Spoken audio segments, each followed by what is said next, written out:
129వ జయంతి తణుకు పురుషుల శాఖ గ్రంథాలయంలో ఆయనకి పూలమాలతో ఇక్కడ పాఠకులు ప్రేక్షకులతో పూలతోటి ఆయనకి ఈ విధంగా నివాళులు అర్పించామని తెలియజేస్తారు.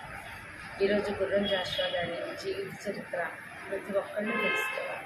చాలామంది చదువు గురించి తెలుసు, కవిత్వాల గురించి రచనల గురించి తెలిసిన వారందరికీ కూడా గుర్రం జాషువా గారి గురించి తెలియని వారంటూ ఎవ్వరూ ఉండరు.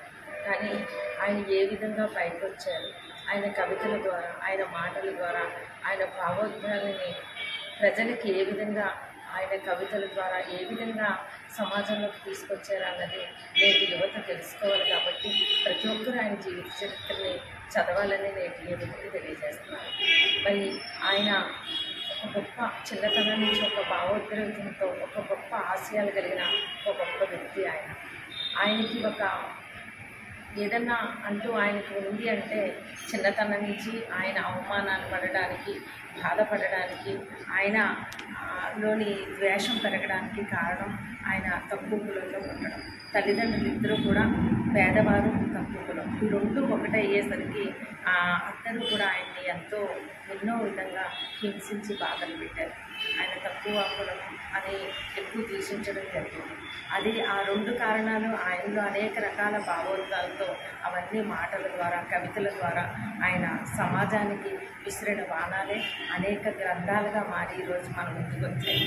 అనేక పుస్తక రూపంలో మన ముందుకు వచ్చాయని ఈరోజు తెలియజేస్తాను.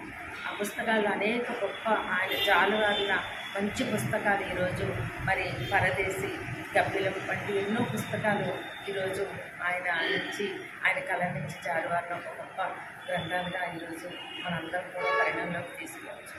మరి ఎన్నో కష్టాలు పడ్డ ఆయన చదువుకుని అనేక రకాల వృత్తిరీత్యా కుటుంబ పోషణకి ఎన్నో ఉద్యోగాలు అలా మారుతూ వచ్చి ఆఖరికి ఆ రోజుల్లో సినిమాల్లో టాకీగా మాట్లాడే సినిమాలు కూడా వచ్చి ఆ విధంగా కూడా మాట్లాడుతూ అంచెలంచెలా ఎదుగుతూ మరి 1964లో ఆయన శాసనమండలి సభ్యులుగా కూడా ఎన్నిక కాబడ్డారు.